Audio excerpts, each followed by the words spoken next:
Welcome back to another episode of Long Story Short with Jason Thompson today. We're back at our alma mater, Rider University, where you finished your career here, not only getting drafted 12th pick first round to the Sacramento Kings, but you also finished here being the all-time rebounder for the Rider men's basketball team. I think you finished with about almost 1,200 rebounds, which is pretty underrated skill to have. And moving on to the NBA, you were there for 8 years playing for the Sacramento Kings for a pretty long time. And then you went on to play for the Warriors as well as the Raptors. You also continued your professional basketball career overseas, playing for China, the Euro League, and as well in Spain. But you finished off and retired last year in 2022 of October and joined Rider, and you're working with the team as a professional development coach. And I guess the first thing I can ask you is, how do you feel about looking back on all of that? Is it surreal? Do you feel like there's way more to go, or do you feel pretty accomplished? Yeah, I guess I'd start off, I just was thinking of coming to Rider and just trying to fit in. I never thought that I could have the career that I had. But I just took the mindset to just keep getting better each and every year. Right. And then if you look at my stats, like stats was better each and every year, right. Scoring wise, rebounding wise, blocks wise, and then our teams were winning. So I was just fortunate enough to be able to just keep getting better and being close to home, being from Mount Laurel, New Jersey, which is like 30 minutes. Right. So then eventually into my junior year, I started going on, NBA radars and throughout the country, averaging, 20 and 10. And like I said, start getting better, start getting stronger. I came in at Rider at 6'8", 190 and graduated at 6'11", 250. Jeez, so I went from a guy, that was just trying to fit into an NBA lottery pick. Right, and we'll get into that whole process and how that was for you mentally and as well physically, clearly. But first I'll start off with what basketball means to you, and like as a child, or even if it was something you didn't take seriously until later on. So I guess even when was the first time you picked up a basketball? So I picked up a basketball at 4. And like I said, just was playing with family, co-ed. It was kind of co-ed league and stuff like that. And then, like I said, I just started getting a passion for it. But, that wasn't the first sport. I started off doing soccer, baseball, and track, and then obviously did basketball. And then really didn't decide to do basketball all year round until middle school. Oh, okay. And did you enjoy the other sports just as much? Like, was soccer? Yeah, I did cross country. I just did it all, just to see what I liked and just see what I loved. And obviously, financially, as you get older, you got to be able to see what you want to do and what your passion is. And like I said, I wasn't always the tallest guy, so everyone thinks at my height now that you just had it already. Basketball was destined, planned, but just something that I just love to do, and I started getting better each and every year as I got older. And then eventually, I went to Lenape High School and developed my game and, got a D1 scholarship to Rider, and the rest is history. Right, and touching on that whole aspect of like you not really having that planned out, when did it really hit for you that, you did mention middle school, but when was it that like it really hit you that, okay, like I'm really gonna start setting my mind to this and see how far I go? Well, I remember being in middle school and being a 7th grader, there was only like 2 slots for 7th graders. So you have tryouts and you can have, over 50 7th graders and only 2 can make the team. So that's I remember. Crazy. 2 is I just remember. Slim. Exactly. I just remember like making sure that I wasn't going to let anyone outwork me. So I joined the cross country team and was just going to be in the best shape ever. And I ended up making that team. And then, like I said, just developing my game. And then eventually, I went to to Lenape, and then my freshman year I was 5'11" my freshman year. Oh, wow. And then my sophomore year I was 6'3". Okay, so you were really so I was a guard. jumping. Yeah, I was just a guard. You know, even before Steph.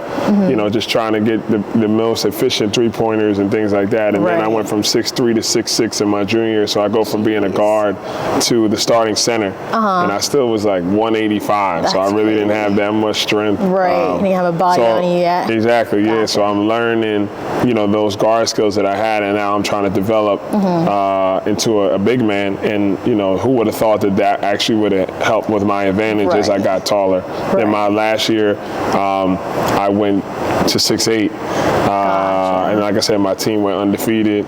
And I had already committed to Rider even before my senior season. Oh, wow. Which was, like I said, a certain type of comfort level. Right. And stuff like that going into the season. God forbid I got hurt. I maybe not have had the scholarships and stuff like that, too. Right. And like I said, who knew if that was the ultimate goal? Because, you know, Rider has gotten, you know, bigger and better as time went on. But it definitely was a small school. And obviously no one's been drafted ever in the school history before I got there. So like I said, it was just, you know, just getting better each and every year and become the person that I became.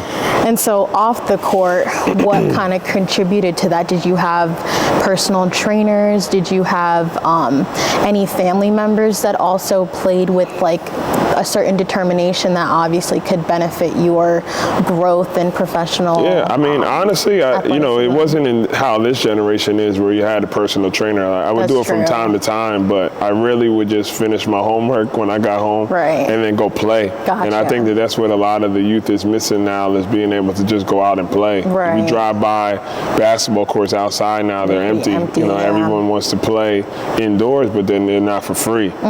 So if you don't have any money and stuff like that, which we didn't have that much of, I was just playing outside with my friends. And then, like I said, it would be tons of guys there. So if you lost, then you may not be able to play until 2 or 3 more games. So that made you want to get better, so you know you can stay onto the court.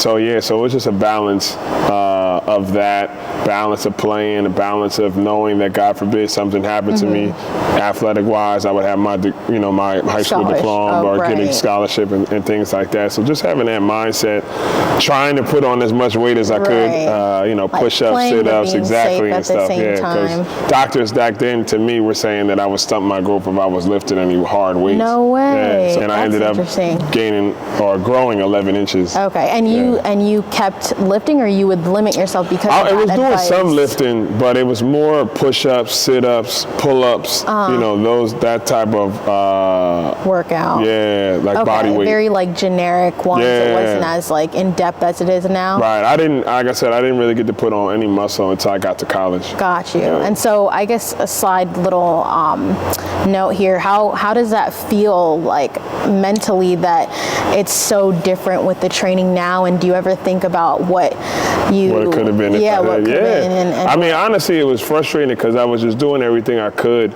to put on weight, you know, taking weight gainer and eating peanut butter jellies late at night and all those type of things. And like I said, depending on people's metabolism, it can happen. So that's true. I just remember my freshman and sophomore year, I had good years, and they were saying that you have the potential to be, you know, an NBA prospect, but you got to put on muscle. So I just was determined that summer to put on as much muscle as I could. And, you know, eventually I started getting stronger, and then matching that with my speed and then the skills that I was starting to develop and stuff like that, it all started just coming together. But like I said, like that's why I try to tell the players that I coach now, is like, you guys don't know how good you got, and you have everything kind of in front of you.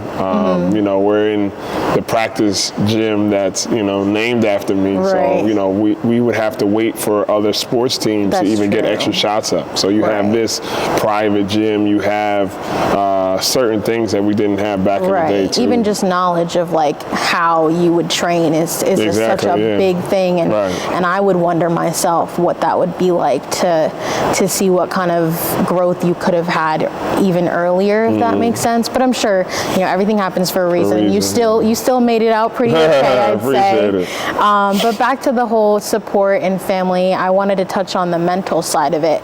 So of course, I'm sure physically, like, you're balancing school and practice and building your growth, and that can be physically draining. But when it came to the idea of D1 school and growing as much as you were growing, I'm sure things were looking very positive. Were you getting a lot of support at home, or was it more coaches that you're leaning on? And how was that with friends? Was that like a good thing? Did you deal with any drama? Right. Did people get jealous, things like that? That was a good question. I mean, I definitely got a lot of support from my parents and bringing me to practices and making sure that I was on time to things. Same with my grandparents as well. And like I said, like just being able to know, you know, what we were supposed to do, and you know, it just let us know how people were having certain expectations with you, right? So like I always tell people, like, we didn't have social media back then, right? So when I got to college, it was Facebook and MySpace. Oh yeah. So with that being said, like now, everything you had to see if you were getting recruited by certain teams, it would be letters, and it would be through the newspaper. Right. So if you're not buying a newspaper and stuff like that, like it wasn't even there. Exactly. That was during the time when the internet was doing the dial-up and stuff like that too.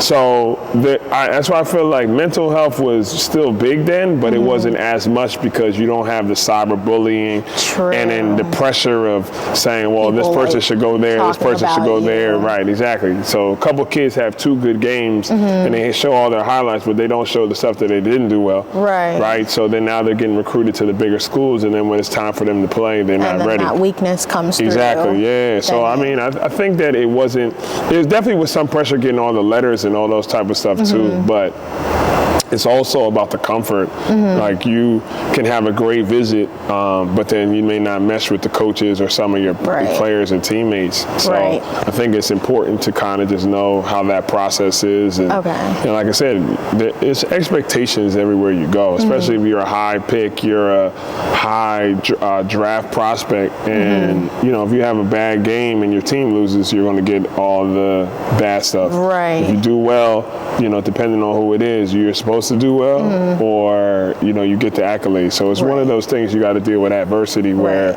it's easy to be happy and stuff when everything is going good, but how can you react when stuff goes bad? So I guess touching on that, which is a perfect segue, I was going to ask you to tell me about a time when you weren't set on Rider yet and you were also still contemplating other schools, and was there like a specific game or even just a time period in the season where you weren't doing so well maybe, but was there any time where your performance, you just felt like, you know what, like this might affect, you know, like you said? I think it's just the communication with the team and stuff. I mean, I think now it's easy. The rules have definitely changed when I was going to school to now. I mean, you commit somewhere and then tell them the next hour or the next day that you want to go somewhere else. And then you would have to wait a year, and now you can just go in a month or soon. So I think it was never that. I was so confident in myself that knowing that, you know, talking to the coaches and playing my game, and the reason why that they were watching me and gave me a scholarship was because of being confident and working on my game and stuff like that too. I remember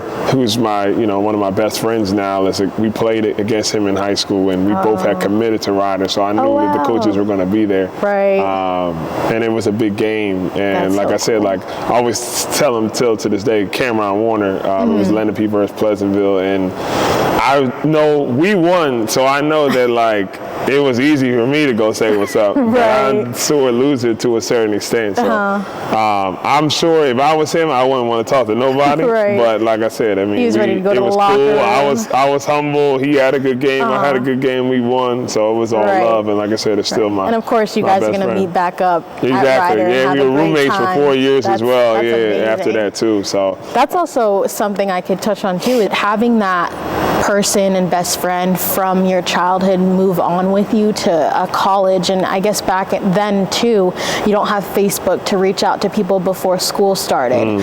So having that best friend to come with you, it's another level of comfort that you have. And so how was that kind of like going through 4 years with him, and did you guys ever have any struggles? Yeah, no, I mean, honestly, like that first time you can kind of tell how the person is, regardless of like the impact of how the game was and stuff like that.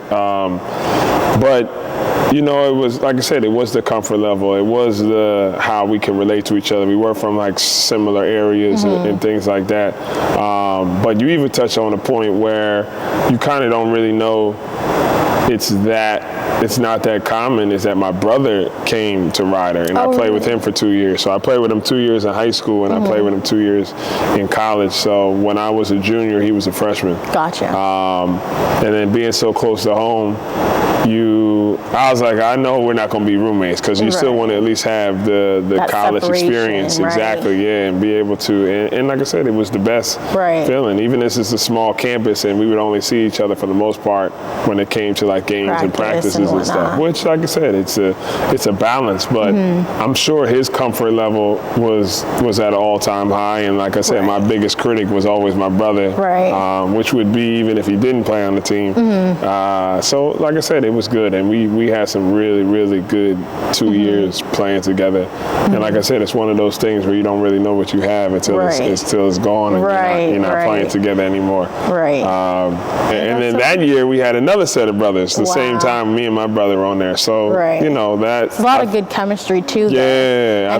And even when it comes to like the struggles and the weaknesses that you guys may be facing throughout the season, and having that level of like not even just comfort but discomfort that you can have with your brother when you want to, like, you know, tell him how it is.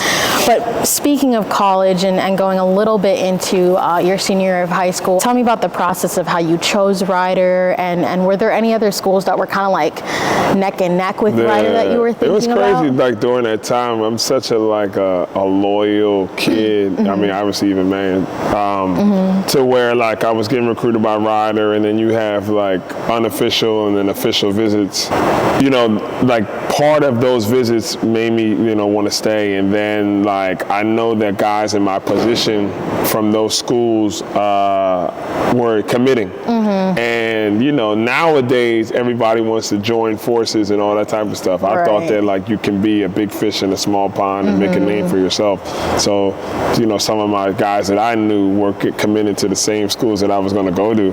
So I was just like, all right, well, I'll let them do their thing there, you know, not overshadow anybody. And then me come here. So was that like a factor for you to like stay away from past teammates besides obviously your friend, or I mean, did you look forward to that? because I think that like I felt like it all just worked out, because like some of the schools they went to, I was looking into, I was going to go on a visit, and then we were similar positions, so I didn't really think of it was like to work together. I thought that like we would outshadow each other and all that type of stuff. That's just the mentality. You just wanted to have your own moment exactly. And then, like I said, like out of all the schools, this one was the closest. So then I was just thinking that like, I wasn't thinking like, hey, I need to go far away and stuff. I wasn't thinking I need to go close to home. I was just thinking that like, this is, if I can make it work, because like I said, it could have been, I need to get out of here because it's not going good and my family's always around. They just support. And once I committed here, my people from my family, my friends, middle school, high school,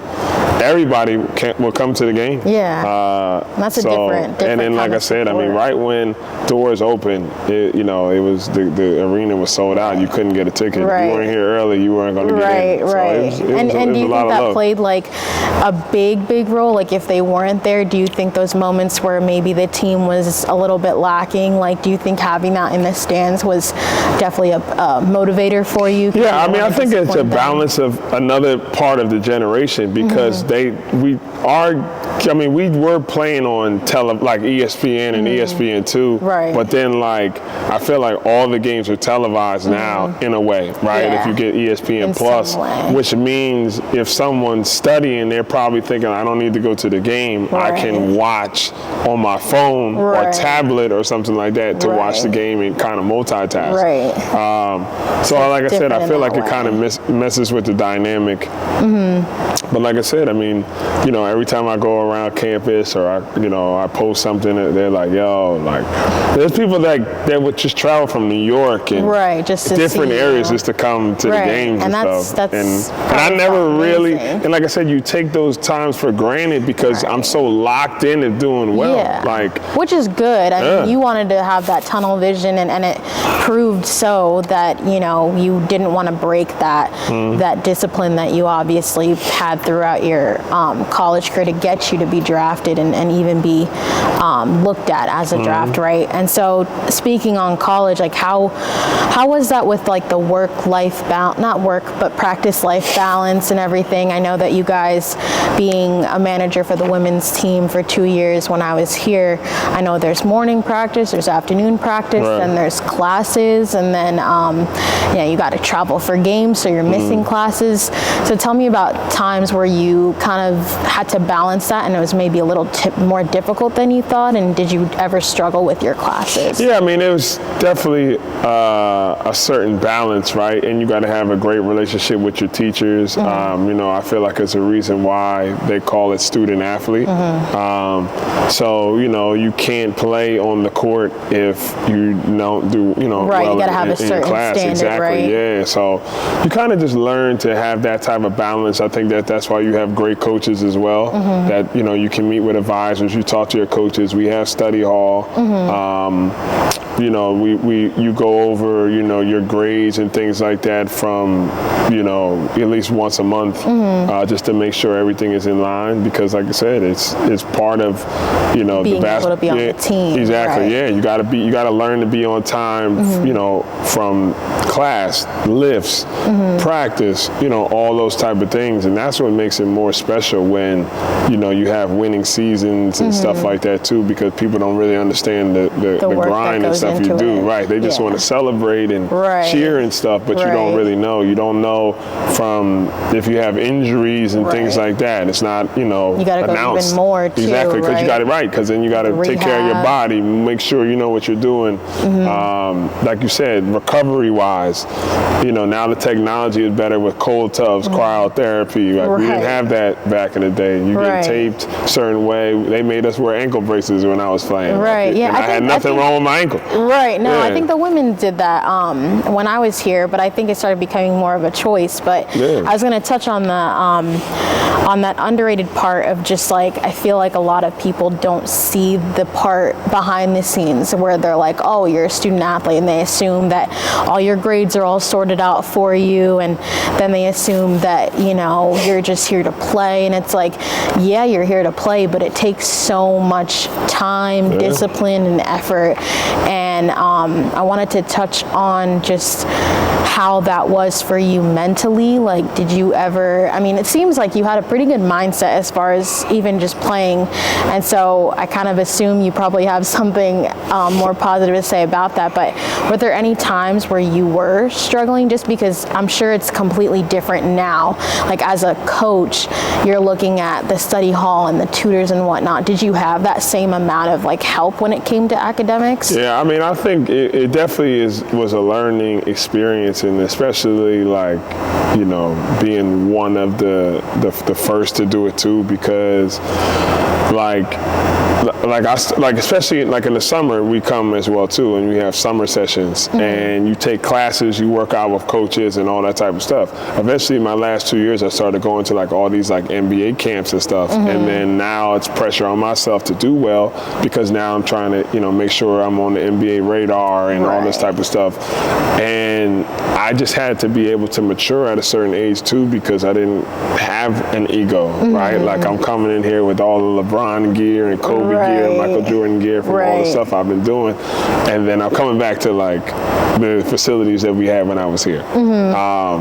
And with that, and like I said, with that comes with pressure as well. You know, seeing myself ranked, seeing us getting ranked in preseason player of the year, and then, you know, now I remember, you know, there being only some fans in the stands, and now it's packed, and then I have 10 NBA scouts underneath the baseline on the basket, right? So then now I'm at the free throw line, like, hey, everyone's here. So are you still locked in? That's what I'm saying. Like, everybody's here for me. Like, everyone's here, like, I'm sure that felt me. really great for you, but at the same time, are you, were there ever moments where it felt like too much? Oh, it was a lot, because then it's like, it's going to expectations, living up to expectations. It's also not just looking for myself, because then now, like, I draw a crowd, I draw a double team, so I got to make a trust in my teammates and stuff. Then I got to make them better.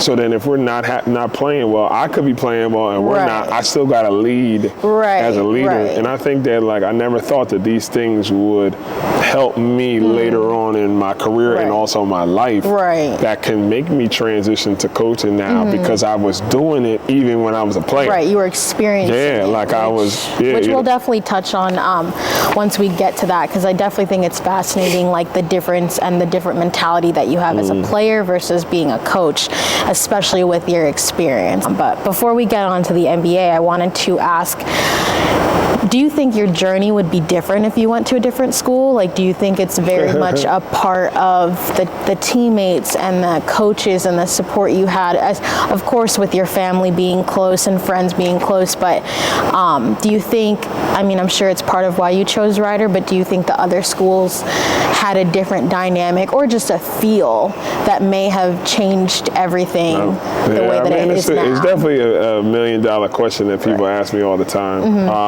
I just know that, I do believe in, you touched on it before, everything happens for a reason. I know that my freshman year and coming off the bench and then eventually earning a starting spot and then getting to the championship, and then the next year, the head coach leaves. He's the athletic director. We have an interim coach, and we don't have a good year. And I'm like, I never lost ever in my career. I went undefeated my senior year of high school. Then we get to the chip the next year. I just only know winning. So then it's like I didn't know what to do. And of course, like I thought of going to other schools at the time. And Ryder smartly, not saying that my brother was a great player, and he had options to go wherever. And he decided to come here, obviously, because I'm here as well. But like I said, I feel like that had a lot to do with it as well. And then that comfort level of having us play together and knowing the system and having trust in the coach played a big part and role. Because, like I said, there's some guys that, you have the Damian Lillards, the Stephen Currys, CJ McCollum, they all went to mid-major schools and became who they became. So at that time, there were guys in mid-major schools and making it to the league.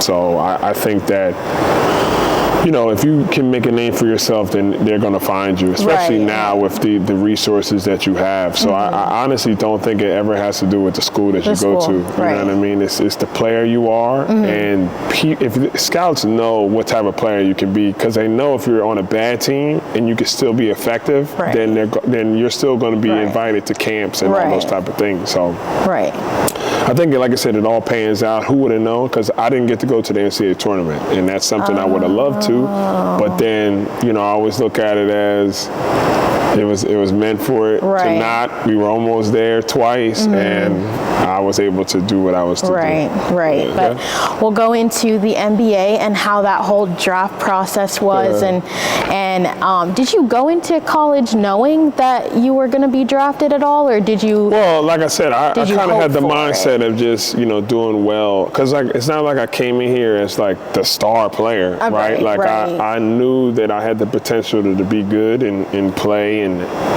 earn minutes, but it was earned. That's the key word, earned. So eventually, so what happened was we finished out the season.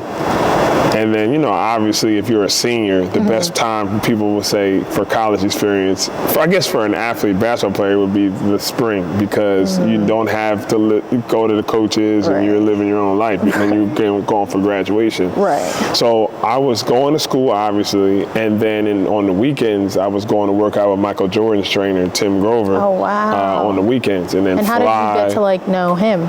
Well, like, cause then once the season's over, then you go and sign for agents. You look for agents. So I signed with Leon Rose with CAA, who at the time was LeBron, Chris Paul, Carmelo Anthony, all the same agents, How did that from the feel, same era. being able to like have that support? Because I'm sure, of course, you're looking for someone that is technically working for you, but they also have to feel like you're almost Well, it was a small world, because I mean, he was from the same area that I was from, the agent was, and like I said, he seen something in me and believed in me, and like I said, I told him, as long as you put me in the right spots, I won't let you guys down. Right. So then, like I said, I go through the whole draft process by going to the most workouts by different teams, and doing well and not being able to tell anyone how it's going. And then draft day, I don't go to the draft. I had Comcast and NBA TV like following me throughout the weekend. Oh, wow. And stuff. How did that feel for you? It was crazy, because then they had a NBA draft segment, and it was on campus. Like, they had it here, and then they did the graduation, and then they interviewed the coach, my brother, and a couple other guys. So they aired the night before the draft, and then I met with the Sixers the day of the draft. Didn't work out with them, and then, like I said, had all this time. So I think I went to go get a haircut, and I still wore the suit, because they gave me a suit as well. Oh, wow, they gave it to you. Yeah, like because NBA it's different did. now. Yeah. Everyone wants to, like, you know, have a certain look, right? Yeah. And was that important? Well, they asked me what then? I kind of wanted. I had like a suit guy that they asked me, and then I like picked it. I think it was like, I had like a metallic with the and they do you mind me asking, they paid and took care of everything for you? That's cool. No, so and like I said, I didn't feel any type of way that I wasn't invited to like the green room and all that type of stuff. Like I just was. So like I said, I ended up being home.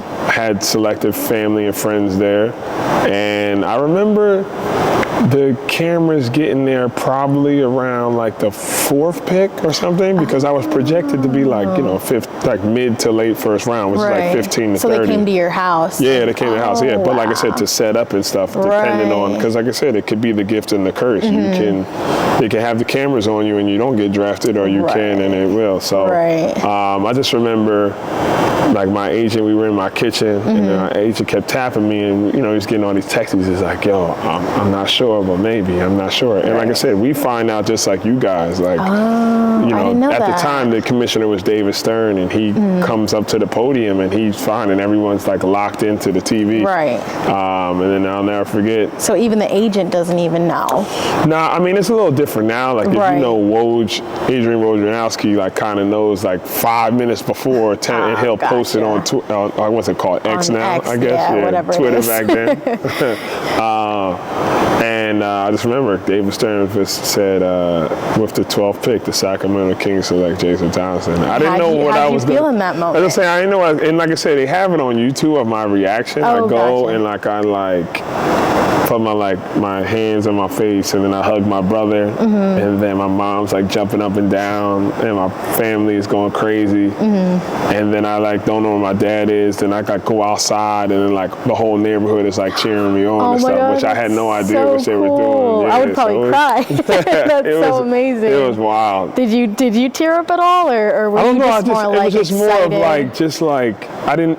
It's just like you're a kid and this is a dream, and my dream came true. You know what I mean? So it was more of just that feeling of wow, like I did it. Finally, you put in the work, and here you are. It's like here, and then we had a limo, and then we went to it. It's Chicky and Peas now, but it's like Champs in Marlton. And it was like crazy media. I had my family, friends, That's so high cool. school. Was that like everyone already from Ryder was there. Yeah, I had no idea that they were doing this. Yeah, so it's a surprise. That's so nice. It took me like an hour to even get inside of how swarmed it was. But it's like, people have film of that. I would love to see it. But it was wild though. It was wild. Well, if you guys have film, send it on over. That'd be so cool to check out, actually. For sure. If you have any film and want to send it, I mean, they got the YouTube of like my reaction and the preparation before and after and stuff. But but then back in the day, they didn't have, they didn't. Well, right. I don't think it could be saved of like at that actual party. I'm sure pictures is probably, but I don't even know if iPhones were back then. Wasn't always like phones in your face, which is, I guess, a good thing because you guys are all being present too. But that sounds amazing. That's it was such an a great experience. feeling. Then I had to fly to Sacramento the next morning. Oh, so quick. Oh, right. Yeah. So how was that feeling when you realized, like, oh my God, I'm moving across the country? You talk. Well, I mean, I didn't. It's not like I went there to move all my stuff. I packed a couple of bags, and then I like land, and then they had like a pep rally and stuff. And then, like I said, you kind of like either got stuff shipped over, or, and then you go in like the summer league like a week later or something like that in Las Vegas. Like, I was going to ask about the whole process of just transitioning from celebrating to, all right, time to lock in. Yeah, well, of course, during that time, I don't even know what time I went to sleep or if I did at all. But I knew I wasn't going to do any basketball for the next 48 hours. But like I said, it was just to get acclimated, to being in the NBA, being on that team with the fans, and then finding places to live. Right.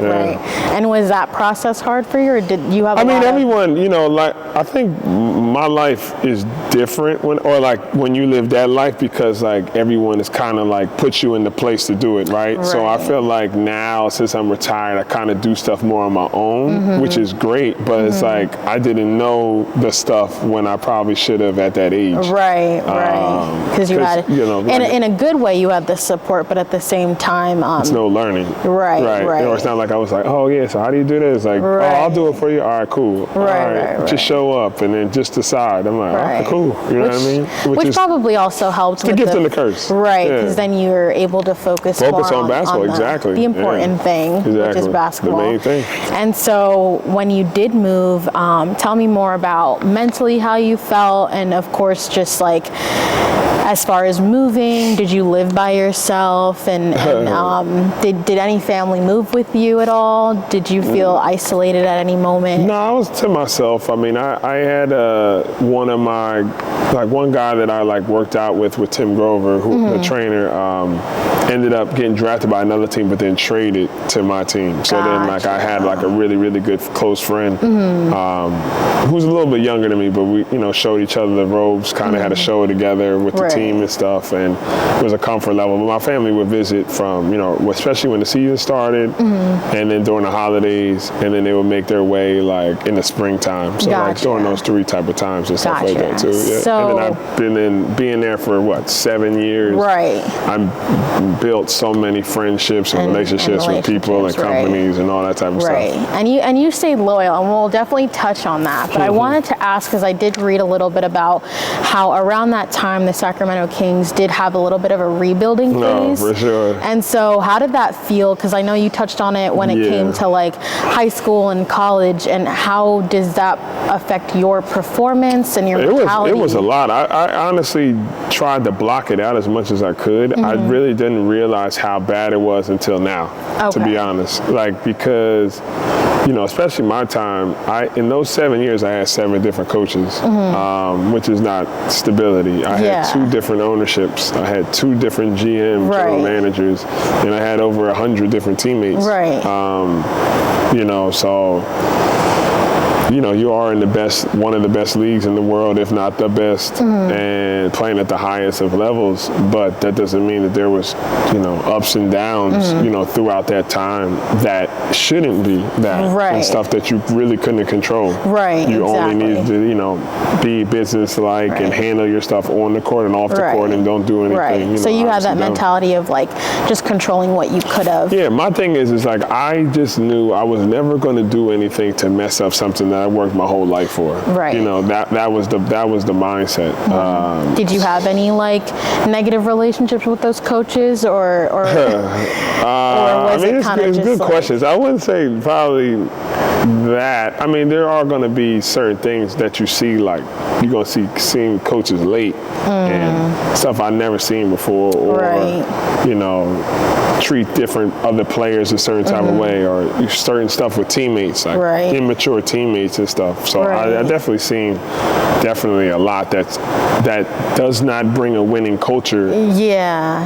That stuff you're worrying about that you should never have to worry about. Right. It should happen here and there, not every day. Right, exactly. Right, because it's never going to be perfect, but I'm sure having 7 different coaches in those 7 years was not the best, even just not performance, but also chemistry between the team. Yeah, because at the time it wasn't even, like I said, at the other levels I was at, you're preparing to have a great year, but then also win a championship. Yeah. So it's like, when you're like just there to be able to just do well and only think about individually to like survive, then that's already the wrong mindset. Right. Where everyone's just thinking about themselves and not worrying about, hey, let's win let's get to the playoffs, let's win the championship. Exactly. It was always me, and not we.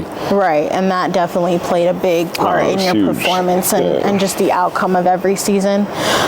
So touching on being with the Sacramento Kings for 7 years, of course, trading is a big thing, and also just loyalty. So we'll first touch on the loyalty thing, and with what you're telling me and the difficulties of working with different coaches and GMs and stuff, what was a big part of why you stayed so loyal to the Kings? That's a good question. If anything, I mean, I would say, it was a certain comfort level, though, at least, like coming home and, like I said, having your family and friends in that area. I think also financially, it didn't hurt as well either, depending on how the other options were and stuff. So I think it just had to do with a bunch of those elements, and I think the type of person I've been, on the court or off the court, you got to check up all your options and then make your decision at some point. Right. So I think a lot of it had to do with that, and we talked about it before when it came to college and the decision making. You want to believe that everything happens for a reason. That's true. Yeah. And I feel like that's a big part of some of the stuff that I would believe in. I mean, I'm sure this is a question you probably think about, but did you ever think that maybe you would have done things differently if you could go back, or? Oh, for sure. It's crazy because now I never really had time to even reflect on a season. Gotcha. Which I don't even know if that's normal, but I would have done that. It was always just like, what's next? And I think now retired, I feel like that's what helps me coaching wise, because what I've seen and what I was never taught that I could kind of help my players out, if it's in college and also if they want to become pros. So I don't know if regret, I don't know also another adjective for regret. But there's definitely some things I would have done differently. But I mean, the times are different too. Right. So it's that's true. There's a lot of stuff that could be changed just because the times are different. So the money is different. Exactly. I mean, at the time I signed my second deal, it was a high contract, and now dudes are making $60 million a year. which is crazy. Right. And looking back. And it's like, all right, well, thanks, Mom and Dad. I should have been born a little bit later. Right. No, yeah. I'm sure. And we can touch on that a little bit, but I know it's probably so hard to even think about because, I mean, it's definitely not the same because when it comes to, I was going to touch on like a lot of people like regret not being on YouTube, you know, being like the professionalism as far as like a regular person. Because of everything blew up like TikTok or something like that. Right. And so some people joke, there's like memes of like, oh, I'm in corporate life because I didn't, you know, pick up a camera when I was in high school. And so it's obviously not similar because it doesn't take the same amount of determination, but that is a huge part of like growing and looking back on that. And I always wonder, even with not only you, but even big and like just not corporations, but just teams in general too, like how money is completely different. But of course, that's something we can't control. Right. But I was gonna ask, was there any family members that kind of like hounded you on the fact of maybe you should try a different team or maybe you should but I think part of what you do in life, you got to be confident in what you do, in your choice. right? Like, because I tell this in many interviews before, like when I got drafted, I heard from family members and people that never wished me a happy birthday or a Merry Christmas or anything like that. So, I mean, there are going to be some good things, but at the end of the day, you got to make your own decision. That's true. For you to, there's some people that could say, all right, well, no one ever told me. And then, you know, why you're going to make a decision if someone else told you? Because then what if it's not the right decision? That's true. Right? So I think that we'd be lying to ourselves if we're not all doing stuff in our lives with not a little bit of ego. Right. You know what I mean? You have ego, you have to have a certain type of confidence to be successful in anything you do. Right. So, yeah, there's definitely certain things that it was said, but I could have took advice from somebody and it was not good. But I'm not going to throw them under the bus because at the end of the day, I got to make the decision for myself. On your own. Yeah. Going back a little bit to the mix of coaches and whatnot, did you ever feel mentally just like either frustrated or even just stressed? I mean, was there a mental aspect to all that affected your performance? I mean, looking back on it, I feel like it was a good amount of that, and you just trying to have to block it out, honestly. You know, and this is what we talked about before of like, if I didn't have to worry about that, then how much more fun, right? True. Because like I said, like I feel like it's different being a professional in general because of all the distractions you got to worry about as well too. Everyone just thinks that, hey, it's like going to LA Fitness or Lifetime or outdoor courts and just going to hoop and stuff like that. So it's just more of the balance of trying to block everything out. Right. Yeah, and like I said, I've been prepared from it because I was dealing with that even in college. Right. To try to prepare for the league as well too. Right. It just gets enhanced because all your business is on Google and all this type of stuff too. And like I said, man, it's not easy, but if it was easy, then everybody would be doing it. Exactly. And so touching on that life balance and whatnot and relationships too, were there moments where you trusted anyone and they turned on you and like made you change your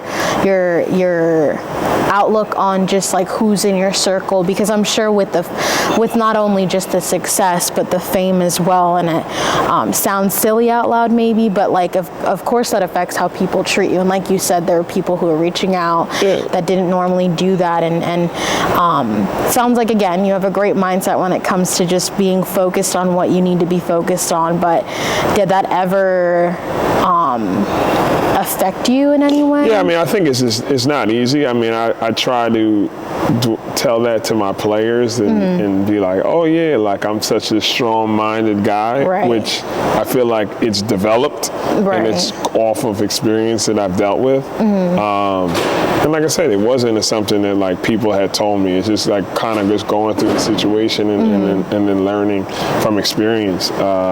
So for me to say like, yeah, everything just went smoothly, saying I'd be lying to everybody. So yeah, I mean, it definitely was tough, and you kind of sometimes you may have ego that you want to like deal with it yourself, but you know, like I said, I had talked to maybe, you know, some friends, and especially now with like how mental health is and stuff like that, you want to talk to like, you know, a therapist or someone in sports therapy and things like that. I think these are all important things, because, you know, there are situations that are happening, you know, mentally with players, and it's more than basketball at times as well too. Right. And did you ever, like, looking back now, reflecting, were there times where you felt like I definitely could have used therapy? Oh, for sure. I think that's like the most important thing. And like I said, I was always used to hearing like how great I was. Oh gosh, every time. Like I mean, humbly, like it was always like, yo, this. To the point where you just like, all right, cool. I'm just gonna hear that. This way, and then it's the time where like you obviously are human and you're gonna have a bad game or something like that, and it affects it. And then you hear that, and then, you know, you may have self-doubt and stuff like that too. I mean, there's situations where I know that like some players have either hurt themselves or committed suicide on certain things, and like I said, it might not be because of basketball, it might be different things, but you know, if they have the time, or people have the time to talk to somebody, and the support, it changes like that much. It does. And obviously it's a trust thing too, because you just can't tell everyone your business as well too, so it's definitely a balance. Right. Did you ever struggle with trusting people with that info? Is that why you didn't look? I think for sure. I think because like I said, like I think especially I thought that everyone just looks at me like this, right? Like especially in like the small circles that I'm in. So I know that they probably didn't think that like everything was perfect, but they were coming to me for advice, and then I wasn't able, like, how am I going to come to someone for advice if they asking me? So it definitely. So you felt like you didn't want to show, or it was hard for you to like to be vulnerable in that way, and especially being in a whole different time. For sure. Men specifically and boys are taught to kind of just like suck it up. And well, if you want to get this done, then you can't be crying about it. Like, let's get to the board and figure it out. And that's obviously, I think that's important to push through things, but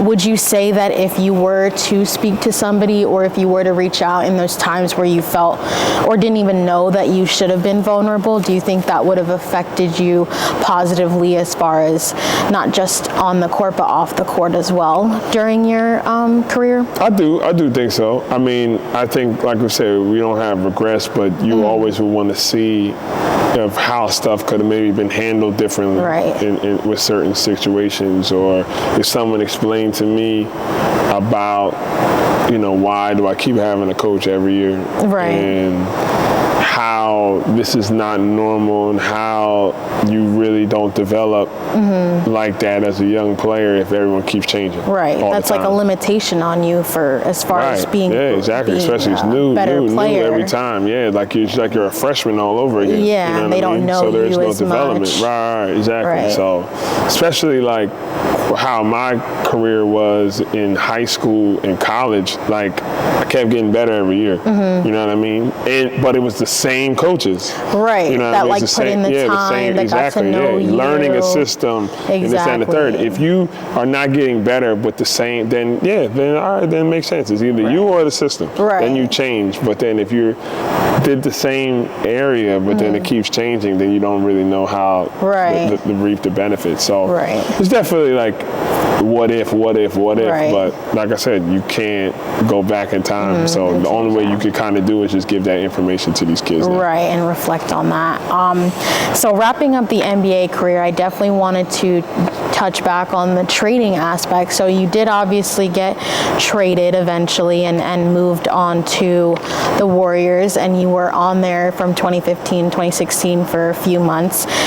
And they were one of many successful seasons for the Warriors, but how did that feel playing with Steph Curry? And I guess I could also ask you who your biggest role model was in the NBA and playing alongside them, even if they weren't on your team. How was that for you? I mean, it was different too, because I remember playing against the Warriors because the Kings were in the same division. So I remember when the times when they weren't good, and then to see them change very sporadically, you know, with draft picks and getting Steph and Clay and then Draymond and then seeing what they became, over the years. Like I said, there was no fans in Oracle at the time, and then, like I said, then you couldn't get a seat in Oracle. Right. So it was definitely weird being around them, and like I said, like I'm going from a losing culture and being the kind of the guy, and then kind of going from that to, like I said, going into a championship team. So just being able to, learn from them and kind of, be around that culture was great to be around. And like I said, Steph is one of the most humblest, superstars. And then obviously, being around Clay and Draymond and those type of leaders as well too. So you felt more motivated than nervous, because I definitely was going to touch on the Well, yeah, I mean, because my thing is I got there the year after they won the first championship, so they kind of already had the blueprint there. So it was kind of like a different situation. It'd be different if like they didn't win it and then they needed like extra a piece or something like that too. And it's not like I signed there, I got traded there.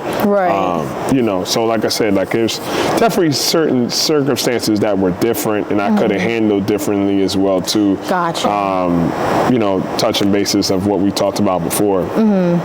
But then, like I said, I had a teammate, Francisco Garcia, in Sacramento, who was a great teammate of teaching stuff to do on the court and off the court, and how to survive in the league for so many years. And then regardless of the circumstances that you're in, just stay locked in and be able to control what you can control. And like I said, I mentioned him a lot, of just helping certain guys, and teammates don't have to do that. Yeah, they don't. And he kind of broke it down and said, hey man, if you want to go this route or go this route, this is the route where guys really only play 2 years or so and then they get out the league, but here's the route that is the longevity and you become an NBA veteran. And I took this route and took his advice, and like I said, it's something that I really appreciated from him. And that's not so easy to find in such a competitive field. And so I was going to touch on how that was for transitioning to a new team.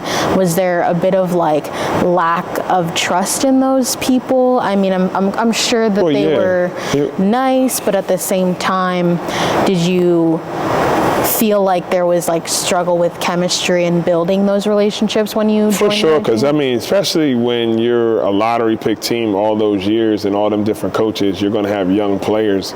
So it definitely was a lot of immaturity and definitely egos and jealousy and all that type of stuff that you learn.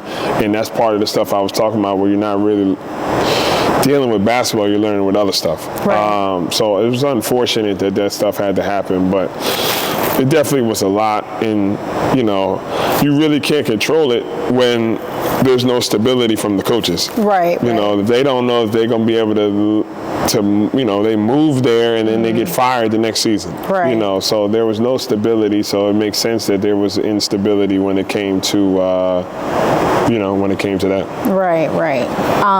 So looking back on your entire NBA career, my last question about that side of it and that chapter of your life, if you could tell one or all of the rookies this year one solid piece of advice, what would that be?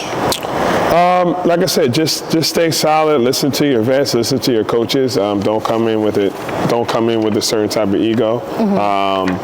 And like I said, do everything what's needed to be able to just keep getting better. Get better each and every day. Have that mentality.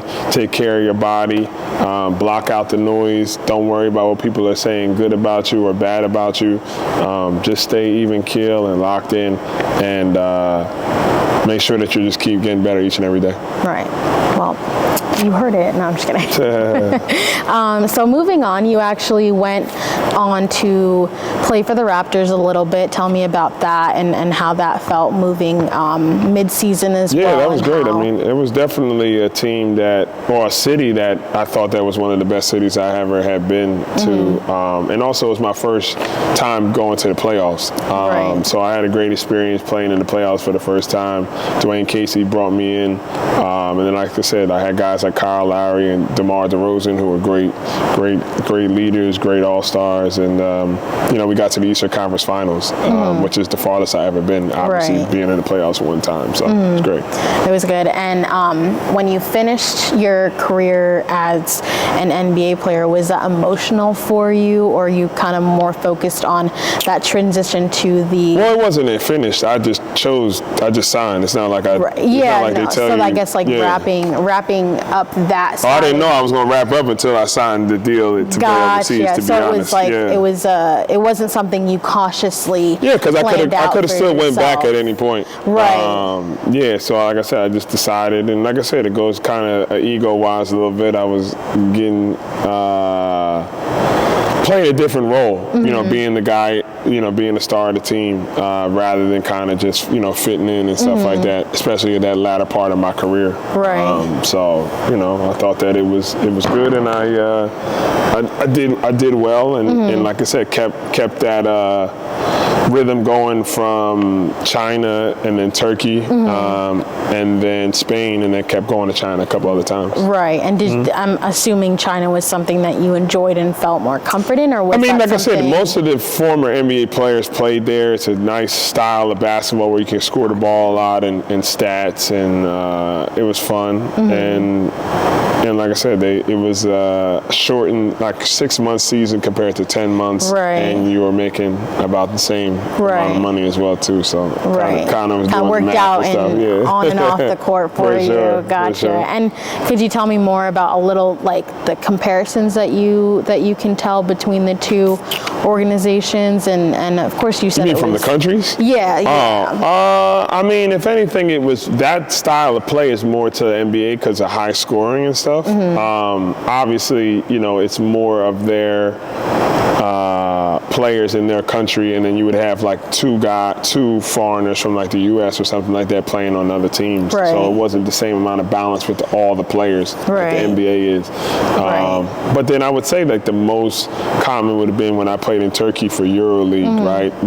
They don't have maybe the same rules as the NBA, but it's the second highest league compared to the NBA. Gotcha. And touching on the personal side of playing internationally, how was that for you culturally? Not just as a player, but living there and also being away from home. Was that something that you can tell us about it as far as mentally how that I thought it was cool. I mean, even playing in California, I felt like that still was away from home, even though it was in the same country, or same country. And then I felt like it was a balance because at the time I wasn't just Jason Thompson from Ryder. I was Jason Thompson, an NBA vet. So, the opportunities were higher compared to the average person that just graduated from college. So, I didn't step onto a plane until my accommodations and having a driver or having a condo and stuff were already set in stone. So, as long as the business aspect of it was already set, then, it was kind of comfortable. So I lived in high major cities, Shanghai, Istanbul, and like I said, they all had Americanized stuff there. They all had foreigners there. So it was very natural to just to blend in, even if you wanted to be around the culture as well too. It was just like being home, honestly. And a little side question: what was your favorite country to live in rather than play in?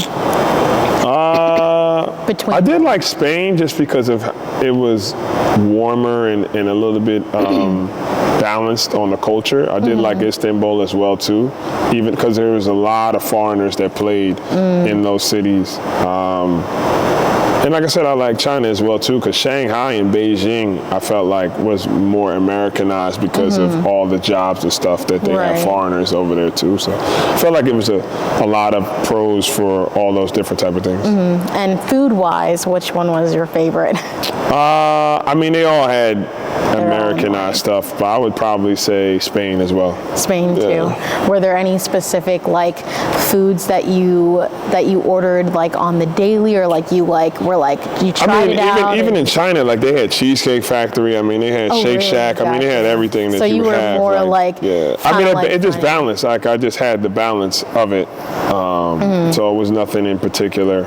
Well, after you retired in October of last year, how was that for you when you made that decision, and what factors did you think about when that? Yeah, like I was playing well in China and Spain, and then I was in middle of the season or end of the season, and then I popped my calf. I was rehabbing and stuff, and then I popped it again. I had never pulled a muscle ever, so I was just kind of nervous about it being an Achilles at some point and stuff like that, and I just thought it was God just kind of giving me a sign and stuff. And then I was always training here in this facility during my off season, and then I had a great repertoire with the players, bringing on under my wing and then making sure that they were good. So the transition was easy, with coaching wise and player development and working on their games and watching film of them and just making sure that they're good.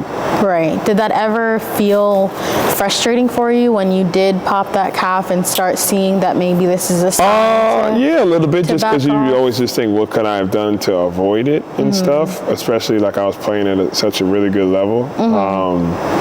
But then, like I said, it was the longest I had been out for like 2 months, and it just kept getting worse. So when it happened, did you think, okay, like now I got to start thinking about how I'm going to gauge my career as far as playing? Nah, I just thought that just getting better. That's all, because I had never been injured that much. It was just get better, and then let's see what happens. But then at what point did that turn into okay? Because I was playing and then playing good again, and then it happened again.